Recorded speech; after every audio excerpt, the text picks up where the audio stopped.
Good morning dear students, welcome to SDN online classes. आज मैं जो है आप लोग को क्लास 12th का केमिस्ट्री पढ़ाने वाला हूं। ये जो लेक्चर नंबर 11th है, इसके पहले वाले लेक्चर में हम आपको बताए थे कि नाभिक रागी क्या होता है और नाभिक रागी प्रतिस्थापन अवक्रिया क्या होता है, तथा उसके साथ साथ हम आपको बताए थे कि नाभिक रागी प्रतिस्थापन अवक्रिया के प्रकार कितने होते हैं, जिसमें हम डिस्कस किए थे कि SN1 क्या होता है और SN2 क्या होता है। दोनों के प्रकार को हम देखे थे और SN1 का जो प्रकार था उसमें हम आपको बताए थे, उसकी क्रिया भी बताए थे, उसका डेफिनेशन बताए थे। उसमें एक टॉपिक रह गया था SN2 में, SN1 अपक्रिया में, कि SN1 अपक्रिया की क्रियाशीलता का क्रम क्या होता है। वापस सुन लीजिए, SN1 मतलब एकाणुक नाभिक रागी प्रतिस्थापन अवक्रिया की जो क्रियाशीलता का क्रम होता है वो क्या होता है। तो मतलब कहने का मतलब ये हो गया, जो SN1 अपक्रिया होता है बच्चों, इसकी क्रियाशीलता का क्रम क्या होता है। तो SN1 अपक्रिया की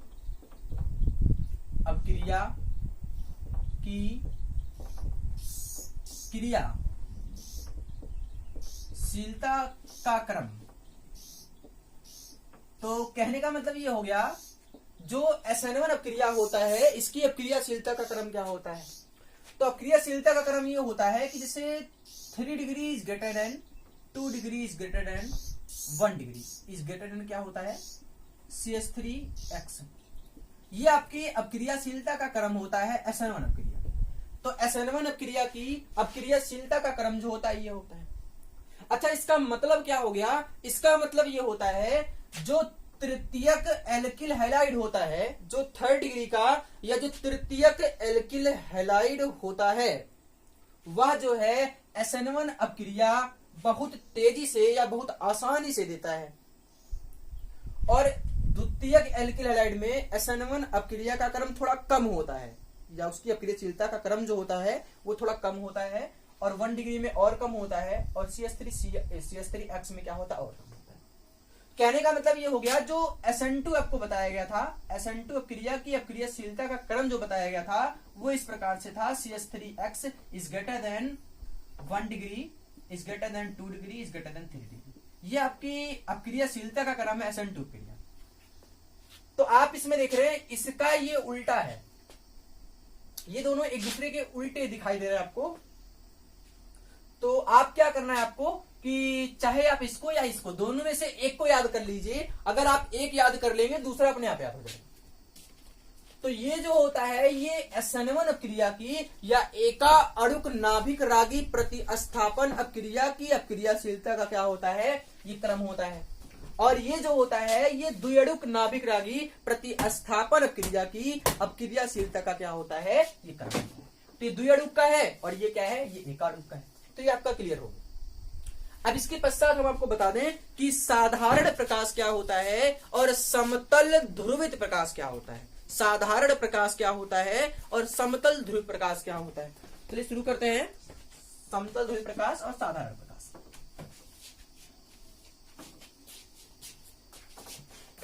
समतल, पहले इस बात, पहले साधारण प्रकाश। साधारण प्रकाश,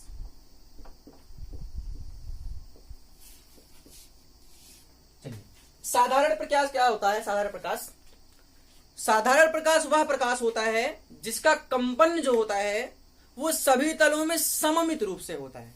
साधारण प्रकाश वह प्रकाश होता है जिसका कंपन जो होता है वो सभी तलों में सममित रूप से होता है। फॉर एग्जाम्पल मान लीजिए, जैसे आप देखो, समझ लीजिए ये एक बल्ब है, ये एक बल्ब है। अगर हम बल्ब को जलाएंगे तो जो बल्ब का प्रकाश होगा ये इस दिशा में भी होगा, इस दिशा में भी होगा, इस दिशा में भी होगा, इस दिशा में भी होगा। अर्थात कहने का मतलब ये हो गया, ये जो बल्ब है इसका जो प्रकाश होगा वो सभी दिशाओं में क्या होगा, सममित रूप से होगा, समान रूप से सभी दिशाओं में क्या होगा, प्रकाश होगा। ऐसा तो नहीं होगा कि इस दिशा में ज्यादा हो या इस दिशा में कम हो। तो जब बल्ब का जो प्रकाश होता है वो सभी दिशाओं में क्या होता है, सममित रूप से होता है। या मान लीजिए जो सनलाइट होता है, सूर्य का प्रकाश, वो सभी दिशाओं में सममित रूप से उसका प्रकाश होता है। तो उसी को हम क्या कहते हैं, साधारण प्रकाश कहते हैं। साधारण प्रकाश वो होता है। तो साधारण प्रकाश क्या होता है, देखो ये जैसे ये हो गया आपका केंद्र बिंदु है जहां से प्रकाश ये प्रकाश स्रोत केंद्र बिंदु है। तो इसका जो संचरण होगा बच्चों वो सभी दिशाओं में क्या होगा, सममित रूप से होगा। इसका जो प्रकाश का संचरण होगा वो सभी दिशाओं में क्या होगा, सममित रूप से संचरित होगा। तो ये आपका हो गया साधारण प्रकाश।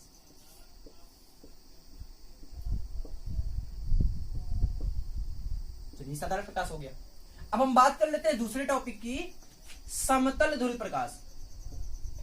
समतल ध्रुवित प्रकाश, ये साधारण प्रकाश है। अब हम बात कर लेते हैं समतल ध्रुवित प्रकाश क्या होता है। ऐसा प्रकाश या ऐसे बोल सकते हैं कि समतल ध्रुवित प्रकाश वह प्रकाश होता है जिसका कंपन केवल एक ही दिशा में होता है। जिसका कंपन तल क्या होता है, केवल एक ही दिशा में होता है। साधारण प्रकाश में आपने ये देखा कि साधारण प्रकाश ऐसा प्रकाश होता है जिसका कंपन तल सभी दिशाओं में सममित रूप से होता है, जबकि जो समतल ध्रुवित प्रकाश होता है वह एक ऐसा प्रकाश होता है जिसका कंपन तल केवल एक ही दिशा में होता है। फॉर एग्जाम्पल आप समझ सकते हैं, जैसे टार्च हो गया। टार्च, जो टार्च की लाइट होती है, जिस तरफ आप जलाते हैं टार्च या जिस तरफ आप टार्च का फोकस करते हैं टार्च को, उसी तरफ उसका प्रकाश होता है। कहने का मतलब ये हो गया, समतल ध्रुवित जो प्रकाश होता है उसका कंपन तल केवल एक ही दिशा में होता है। जैसे ये आपका समतल ध्रुवित प्रकाश हो गया। इस प्रकार से एक ही तल में इसका देख रहे हैं आप कंपन है, जबकि इसमें क्या है, तो ये जो प्रकाश आपको दिखाई दे रहा है इसका कंपन तल सभी दिशाओं में है, जबकि इसका क्या है, एक ही दिशा में। तो इसको हम क्या बोलते हैं, इसको बोलते हैं समतल ध्रुवित प्रकाश। इसको बोलते हैं समतल ध्रुवित प्रकाश। और इसको क्या बोलते हैं बच्चों, इसको बोलते हैं साधारण प्रकाश।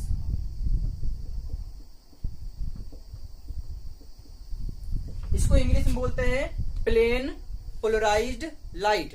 प्लेन पोलराइज्ड लाइट, इसको बोलते हैं प्लेन लाइट। ठीक है। अच्छा, आइए एक और चीज समझ लीजिए।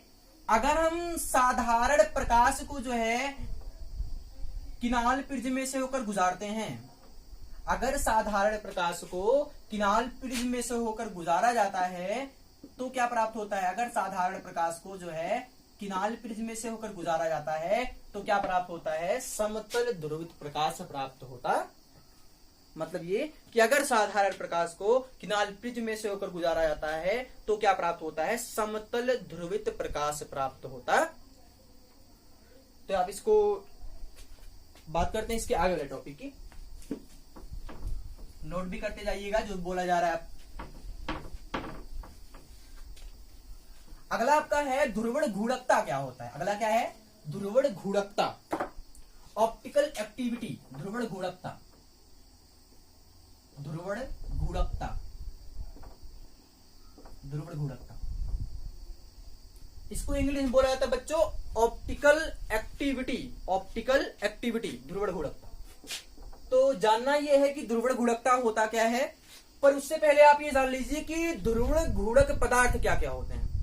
ध्रुवण घूर्णक पदार्थ क्या होते हैं। अगर ध्रुवण घूर्णक पदार्थ क्लियर हो जाएगा तो आपको समझ में आ जाएगा कि ध्रुवण घूर्णकता होता क्या है। तो देखिए कुछ पदार्थ है जो कि ध्रुवण घूर्णक हैं। जैसे पहले हम बता दें, जैसे हो गया लैक्टिक अम्ल, हो गया लैक्टिक अम्ल, लैक्टिक अम्ल हो गया, या मान लीजिए टार्टरिक अम्ल हो गया, टार्टरिक अम्ल हो गया, टार्टरिक अम्ल हो गया, या मान लीजिए ग्लूकोज हो गया, ग्लूकोज हो गया आदि। तो बच्चों ये क्या है, ये आपके जो है, ये जो आपको दिखाई दे रहा है, ये लैक्टिक अम्ल हो गया, टार्टरिक अम्ल हो गया, या ग्लूकोज हो गया। तो ये क्या है, ये ध्रुवण घूर्णक पदार्थ होते हैं। क्या होता है, ध्रुवण घूर्णक पदार्थ। तो आपको समझ में आ रहा होगा कि लैक्टिक अम्ल, सर पता तो है लैक्टिक अम्ल दूध में पाया जाता है, और ये टार्टरिक अम्ल जो आपका होता है वो इमली में पाया जाता है, और जो ग्लूकोज होता है, आप ग्लूकोज जो होता है वो अंगूर जानते हैं आप, अंगूर में पाया जाता है। पर आपके मन में ये क्वेश्चन उठ रहा होगा कि सर इसका अणुसूत्र क्या होता है, इसकी संरचना कैसे होती है, तो वो बता दीजिए। तो चलिए देखते हैं कि इसका अणुसूत्र क्या होगा, इसकी संरचना क्या होगी। तो लैक्टिक अम्ल का जो बच्चों संरचना होता है वो होता है CH3 CHOH COOH। ये क्या है बच्चों, ये लैक्टिक अम्ल है, लैक्टिक एसिड। ये क्या है, लैक्टिक एसिड, लैक्टिक अम्ल, ये दूध में पाया जाता है। ये इसका संरचना है। अगर इसके अणुसूत्र की बात करें, अणुसूत्र की, तो आप देख रहे हैं कितने कार्बन है, एक कार्बन, दो कार्बन, तीन कार्बन। कार्बन संख्या कितना है बच्चों, 3 है। हाइड्रोजन कितना है, 3, एक 4, एक 5, एक 6। हाइड्रोजन कितना है, 6 हाइड्रोजन। ऑक्सीजन कितना है, 1, 2, 3। कितना ऑक्सीजन है, 3 ऑक्सीजन। वापस देख लीजिए, 3 कार्बन आपको दिखाई दे रहा है इस प्रकार से, और 6 हाइड्रोजन। देखो 3, एक 4, एक 5, एक 6। 6 हाइड्रोजन हो गया, 1, 2, 3 ऑक्सीजन हो गया। तो ये आपका अर्धसूत्र होता है किसका, लैक्टिक अम्ल का। तो लैक्टिक अम्ल का ये अर्धसूत्र होता है। इसके आईपीएससी नाम की बात कर ले, हम आईपीएससी नाम की बात कर ले, तो आप जानते हैं ये मेन फंक्शनल ग्रुप है। तो इस प्रकार से नंबरिंग हो जाएगा। 2 नंबर पे क्या है, 2 नंबर पे हाइड्रोक्सी है, तो हो जाएगा बच्चों 2 हाइड्रोक्सी। कितने कार्बन है, 3। 3 के लिए क्या हो जाएगा, प्रोपेन। और आप देख रहे हैं 1 नंबर पे क्या है, 1 नंबर पे बच्चों है ओइक एसिड। क्या है, ओइक एसिड। तो इसका जो नाम होगा, आईपीएससी जो नाम होगा वो हो जाएगा 2 हाइड्रोक्सी प्रोपेनोइक एसिड। चलिए अब आते हैं हम टार्टरिक अम्ल पे, कि टार्टरिक अम्ल का अर्धसूत्र क्या होता है, तो इसकी संरचना किस प्रकार से होती है। तो ये इसका संरचना है। यहां पर हो जाएगा, मान लीजिए एक OH हो गया, यहाँ एक हाइड्रोजन हो गया, यहाँ एक हाइड्रोजन हो गया, और एक OH हो गया इस प्रकार से। तो ये बच्चों क्या होता है, ये टार्टरिक अम्ल होता है, टार्टरिक एसिड। ये क्या है, टार्टरिक एसिड होता है, जो कि इमली में पाया जाता है। तो इसका अर्धसूत्र क्या होता है, ये तो संरचना है, इसका अर्धसूत्र क्या होता है। तो कितने कार्बन है, 1, 2, 3, 4। कार्बन संख्या कितना है, 4 कार्बन है। हाइड्रोजन कितने हैं, 1, 2, 3, 4, 5, 6। कितने हाइड्रोजन है, 6 हाइड्रोजन। ऑक्सीजन गिन लीजिए, 1, 2, 3, 4, 5, 6। कितना ऑक्सीजन है, 6। एक बार वापस गिन लेते हैं, 1, 2, 3, 4। 4 कार्बन हो गया। हाइड्रोजन देख लीजिए, 1, 2, 3, 4, 5, 6। 6 हाइड्रोजन हो गया। ऑक्सीजन गिन लीजिए, 1, 2, 3, 4, 5, 6। तो ये आपका जो अर्धसूत्र होता है वो किसका होता है, लैक्टिक अम्ल का। तो लैक्टिक अम्ल का ये अर्धसूत्र है। चलिए आए अपने ग्लूकोज पे। एक ग्लूकोज का जो बच्चों अर्धसूत्र होता है वो होता है C6H6 C6H12O6। ये आपका जो होता है C6H12O6, ये क्या होता है, ये ग्लूकोज का अर्धसूत्र होता है। और बच्चों यही क्या होता है, ये फ्रक्टोज का अर्धसूत्र भी होता है। आगे एक चैप्टर है आपका केमिस्ट्री में, जैव अणु। तो जैव अणु में हम आपको ग्लूकोज और फ्रक्टोज दोनों के बारे में डेप्थ में बताएंगे। तो अभी चिंता करने की कोई जरूरत नहीं है, केवल आप इसकी संरचना जान लीजिए। देखो यहाँ 6 कार्बन है, तो 6 कार्बन स्ट्रेट लाइन बना लीजिए, तो आपका हो गया 6 कार्बन। तो 4, 5, 6 इस प्रकार से 6 कार्बन हो गया। और आपने क्या करना है कि इसका नंबरिंग कर लो, 1, 2, 3, 4, 5, 6 इस प्रकार से नंबरिंग हो गया 6 कार्बन की। यहाँ क्या है, यहाँ CH2OH है ऊपर, सॉरी क्योंकि ये एल्डिहाइड रहता है तो ऊपर क्या रहेगा, CH2 रहेगा, और नीचे क्या रहेगा, CH2OH रहेगा। और आपको क्या करना है, केवल 3rd पोजीशन छोड़ के बाकी सब पे OH जो है राइट साइड लगा देना है। तो मतलब ये हो गया OH, यहाँ हो गया, यहाँ भी OH हो गया, यहाँ भी OH हो गया। याद रखिएगा, केवल 3rd पोजीशन छोड़ के, तीसरे नंबर के कार्बन को छोड़ के सभी जो OH होना चाहिए वो राइट साइड में होना चाहिए, दाहिने हाथ की तरफ। यहाँ पर एक हाइड्रोजन हो गया, इधर भी एक हाइड्रोजन हो गया, और इधर भी एक हाइड्रोजन हो गया। जो 3rd पोजीशन छोड़े हैं उसमें क्या होगा, लेफ्ट साइड ऑक्सीजन होगा, OH होगा, इस साइड हाइड्रोजन होगा, बस हो गया। तो ये आपका बच्चे जो संरचना बनाया गया यहाँ पर, तो ये किसका है, ये ग्लूकोज की संरचना। आप इसको याद रखेंगे, ये ग्लूकोज की। और फ्रक्टोज के बारे में भी चिंता नहीं करने की आवश्यकता नहीं है, ग्लूकोज और फ्रक्टोज को हम जैव अणु बताएंगे आपको, ठीक है। तो ये आपका क्या हो गया, ये जो लिखा गया है ये क्या है, ये ध्रुवण घूर्णक पदार्थ होते हैं। ये क्या होते हैं, लैक्टिक अम्ल हो गया, टार्टरिक अम्ल हो गया, ग्लूकोज हो गया, और भी हो जाएंगे। तो ये क्या है, ये ध्रुवण घूर्णक पदार्थ हैं। तो सबसे पहला काम आप ये करिए कि इसका अर्धसूत्र और संरचना जल्दी से बना लीजिए, अर्धसूत्र और संरचना जल्दी से बना लीजिए। इसके बाद हम ध्रुवण घूर्णकता की बात करते हैं। तो बना लीजिए जल्दी से, क्योंकि इसको हम हटाने वाले हैं। बना लीजिए, ठीक है, आगे देखिए।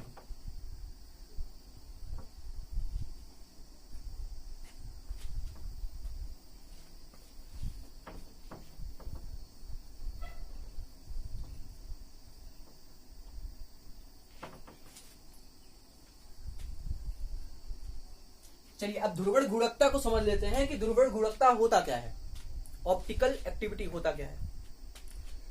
तो कुछ पदार्थ ऐसे होते हैं, जैसे ये लैक्टिक अम्ल हो गया, टार्टरिक अम्ल हो गया, ग्लूकोज हो गया, ये क्या करते हैं, ये समतल ध्रुवित प्रकाश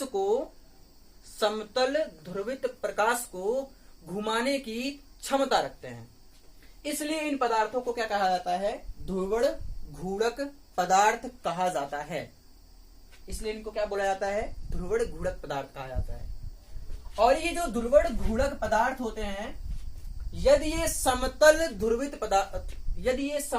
ध्रुवित प्रकाश को दाईं तरफ घुमाते हैं, ध्रुवण घूर्णक पदार्थ जो होते हैं यदि समतल ध्रुवित प्रकाश को दाईं तरफ घुमा देते हैं तो इन्हें हम क्या बोलते हैं, दक्षिण ध्रुवण घूर्णक बोलते हैं।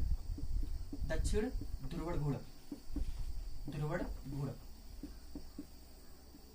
पदार्थ। एक बार वापस सुन लीजिए, अगर ये जो ध्रुवण घूर्णक पदार्थ होते हैं वो अगर समतल ध्रुवित प्रकाश को दाईं तरफ घुमा देते हैं तो उसको हम क्या बोलते हैं, दक्षिण ध्रुवण घूर्णक पदार्थ कहते हैं।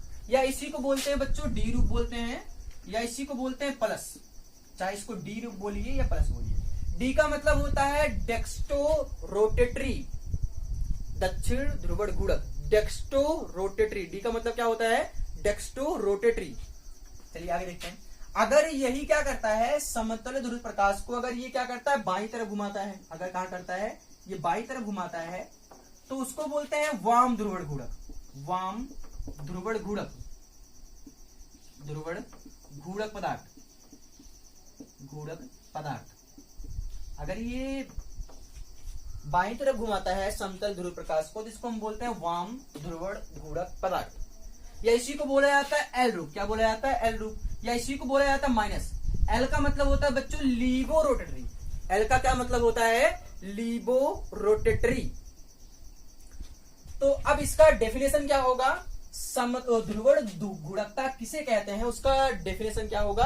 तो परिभाषा सुन लीजिए, कुछ पदार्थ जैसे जो हम बोल रहे हैं उसको आप लिखते जाइएगा तो वही डेफिनेशन होगा। कुछ पदार्थ जैसे लैक्टिक अम्ल, टार्टरिक अम्ल, ग्लूकोज आदि समतल ध्रुवित प्रकाश को घुमाने की क्षमता रखते हैं, इसलिए इन्हें हम क्या बोलते हैं, इसलिए इन्हें ध्रुवण घूर्णक पदार्थ कहा जाता है।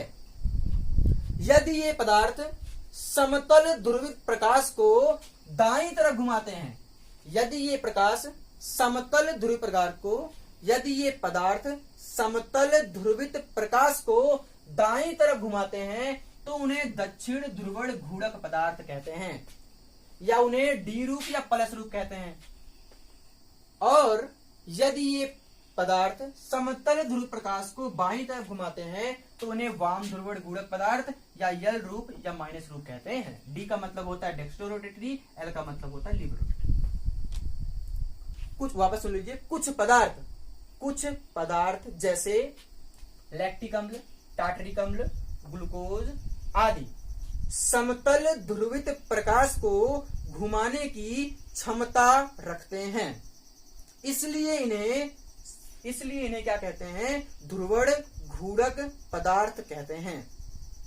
यदि ये पदार्थ समतल ध्रुवित प्रकाश को दाईं तरफ घुमाते हैं तो उन्हें हम क्या कहते हैं, दक्षिण ध्रुवण घूर्णक पदार्थ या डी रूप या प्लस रूप कहते हैं।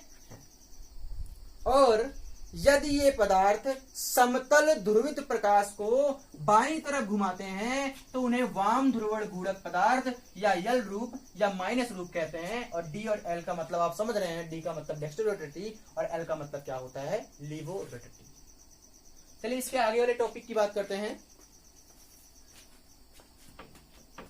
अगला जो टॉपिक है हमारा असममित कार्बन परमाणु है। असममित कार्बन परमाणु, असममित कार्बन परमाणु।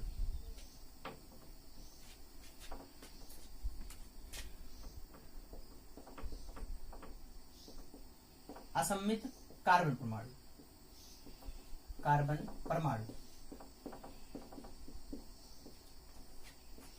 तो असममित कार्बन परमाणु क्या होता है वो डिस्कस कर लेते हैं। जैसे मान लीजिए ये कार्बन है, आपका कार्बन।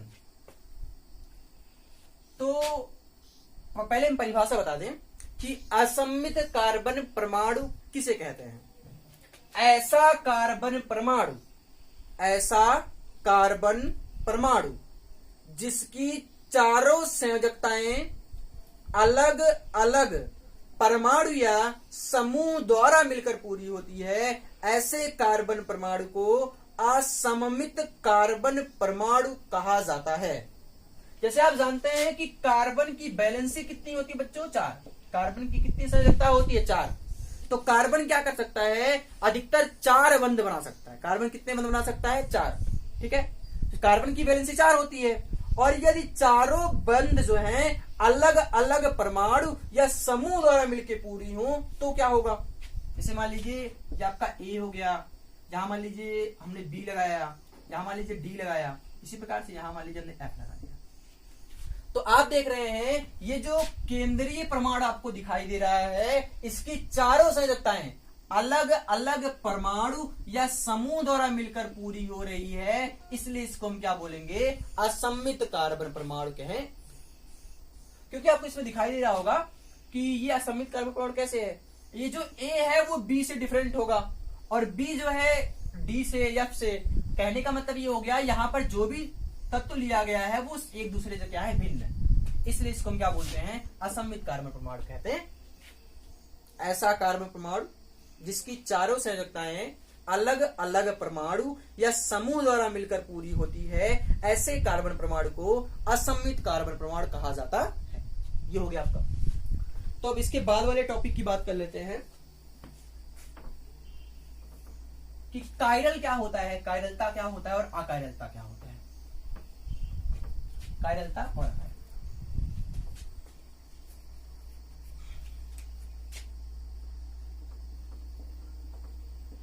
कायरलता, सबसे पहले हम बात कर लेते हैं कायरलता क्या होता है, उसके बाद बात करेंगे अकायरलता क्या होता है। कायरलता का मतलब होता है हाथ सरीखा या हाथ जैसा। कायरलता का मतलब होता है हाथ सरीखा या हाथ जैसा। जैसे कुछ हम आपको अल्फाबेट का एग्जाम्पल बताएं, कुछ अल्फाबेट का एग्जाम्पल बताएं। जैसे मान लीजिए ये मिरर है, ये क्या है, मिरर, दर्पण है, मिरर है, दर्पण, शीशा है, दर्पण है, ठीक है, ये मिरर है। अगर हम यहां मान लीजिए कैपिटल ए रखते हैं, मान लीजिए ए रखते हैं, तो अगर ए को शीशे में देखा जाएगा, मिरर में देखा जाएगा तो इसी प्रकार से बनेगा इसका प्रतिबिंब। अगर बी को मिरर में देखा जाएगा तो इसका प्रतिबिंब इस प्रकार से बनेगा। उल्टा बनेगा, नहीं बनेगा, देखो इस प्रकार से बनेगा। अगर इसे मान लीजिए सी को देखा जाए तो इसका प्रतिबिंब इस प्रकार से बनेगा। इसी प्रकार से कुछ और एग्जाम्पल, जैसे मान लीजिए हम पी को देखेंगे तो पी का प्रतिबिंब इस प्रकार से बनेगा। अगर आर को देखते हैं बच्चों तो इसका प्रतिबिंब इस प्रकार से बनता है। तो आप देख रहे हैं कुछ ऐसे भी अल्फाबेट हैं जिनका प्रतिबिंब जो है सीधा वही बन रहा है, पर कुछ ऐसे भी अल्फाबेट हैं जिनका प्रतिबिंब क्या हो रहा है, उल्टा बन रहा है। तो अभी आप देखेंगे अगर इसको हम उठाएं, इसको उठाएं और इसको अगर इस पे रख दें तो एक दूसरे को ये अध्यारोपित कर लेंगे, ढक लेंगे। अरे अगर इसको हम ऐसे उठाएं और इस पे रख दें तो ये क्या होगा, एक दूसरे को अध्यारोपित कर लेंगे। अगर इसको उठाएं तो इस पे रखें, क्या ये अध्यारोपित होगा, नहीं। इसको अगर उठाएं, इसे पी को उठाएं और इसको इस पे रख दें, अगर पी को उठाया जाए और इसको इस वाले पी पे रख दिया जाए तो क्या ये पी जो है इस पर अध्यारोपित होगा। अध्यारोपित होने का मतलब ढक लेना। तो इसी प्रकार से अगर हम आर को उठाएं, इस पे रख दें तो क्या ये आर जो है अपने दर्पण प्रतिबिंब पर अध्यारोपित होगा, नहीं। अगर हम आर को उठाएं और इस पे रख दें तो क्या ये आर जो है अपने दर्पण प्रतिबिंब पर अध्यारोपित होगा, नहीं होगा। तो उस हिसाब से कि अगर आपसे कोई पूछे कि कायरलता किसे कहते हैं, कायरलता किसे कहते हैं, तो आप कहेंगे ऐसा अणु या परमाणु या ऐसा यौगिक जो अपने दर्पण प्रतिबिंब पर अध्यारोपित नहीं होता है, उसे हम क्या कहते हैं, कायरलता कहते हैं। या उस प्रॉपर्टीज को हम क्या कहते हैं, कायरलता कहते हैं, ये कायरल परमाणु कहते हैं। समझ में आ रहा है। देखिए जैसे हमारे कुछ एग्जांपल आपको बता दें। जैसे हो गया ये CH3 हो गया, यहाँ हो गया CH और यहाँ मान लीजिए हमने रखा OH और यहाँ आपका हो गया हाइड्रोजन। इसी प्रकार से यहाँ हो गया CH2, यहाँ हो गया CH3 और यहाँ मान लीजिए मिरर है, मिरर है, दर्पण है, दर्पण हो गया। अगर इस इमेज को पहले इसका आईपीएसी नाम बता दें, कितने पर कार्बन है इसमें, 4, तो 4 कार्बन के लिए बच्चों क्या लगता है, प्रोपेन।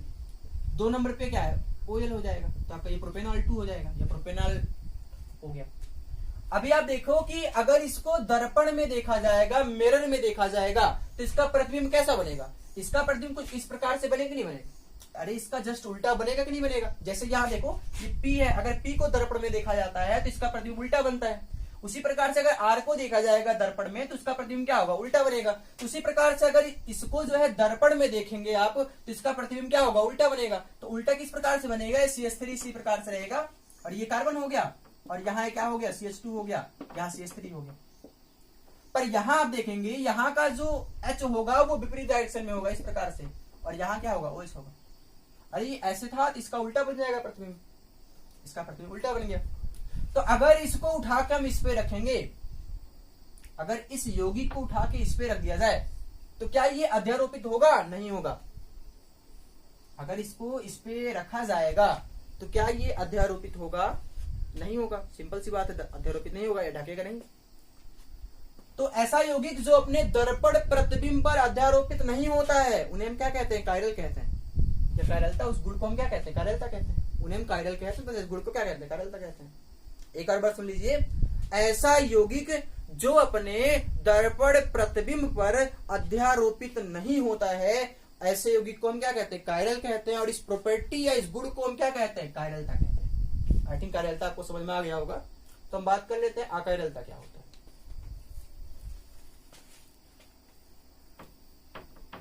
इसको आप एग्जांपल से नोट कर लीजिए, इसके पश्चात हम अकायरलता की बात करते हैं। चलिए इसको हटा दें।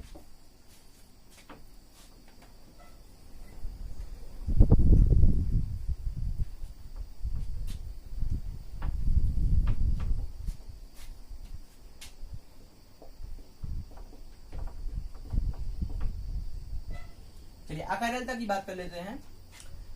जैसे अभी हम आपको अल्फाबेट का एग्जांपल बताए थे, जैसे P हो गया, R हो गया, और कुछ एग्जाम्पल जैसे B हो गया, वह अपने दर्पण प्रतिबिंब पर अध्यारोपित नहीं हो रहा था। पर कुछ ऐसे भी एग्जाम्पल हैं जो अपने दर्पण प्रतिबिंब पर क्या होते हैं? अध्यारोपित हो जाते हैं। फॉर एग्जाम्पल जैसे M हो गया, देखिए यहाँ देखिए, जैसे मिरर है, ये मिरर है, दर्पण है। ये क्या है? मिरर है या दर्पण है। अगर यहाँ हम A रखें तो A को अगर आप शीशे में देखते हैं, दर्पण में देखते हैं, तो A क्या बनेगा? ऐसे ही बनेगा। अगर आप M को शीशे में देखेंगे तो ये ऐसे ही बनेगा। जबकि अगर आप R को देखते हैं तो R कैसे बनता है? उल्टा बनता है। अगर इसे मान लीजिए N को देखेंगे तो N ऐसे बनेगा, या P को देखेंगे तो P कैसे बनेगा? उल्टा बनेगा। तो आप देखते हैं कि ये जो A होगा वो अपने दर्पण प्रतिबिंब पर अध्यारोपित हो जाएगा। यम जो है अपने दर्पण प्रतिबिंब पर अध्यारोपित हो जाएगा, ढक लेगा एक दूसरे को। पर अगर R को आप उठा के इस पे रखते हैं तो क्या होगा? अगर इसको इस पे रखते हैं तो ये इस प्रकार से बनेगा, दर्पण पर क्या होगा? अध्यारोपित नहीं होगा। तो हम इन्हीं की बात करने वाले, इनकी बात हम कर चुके हैं, अब इनकी बात करने वाले हैं कि जो अपने दर्पण प्रतिबिंब पर क्या होते हैं? अध्यारोपित हो जाते हैं, उन्हें हम क्या कहते हैं? अकायरल कहते हैं। एग्जाम्पल देख लीजिए एक, जैसे CH3 हो गया, CH हो गया, या CH2 हो गया, CH2 हो गया, CH3 हो गया, ये एग्जाम्पल है। और यहां मान लीजिए क्या है? यहाँ OH है, यहाँ OH है नीचे, ठीक है। तो अगर इसको हम शीशे में देखेंगे, मिरर में देखेंगे, मिरर में दर्पण में देखेंगे तो ये कैसे दिखाई देगा? एग्जैक्ट ऐसी पोजीशन बनेगा इसका।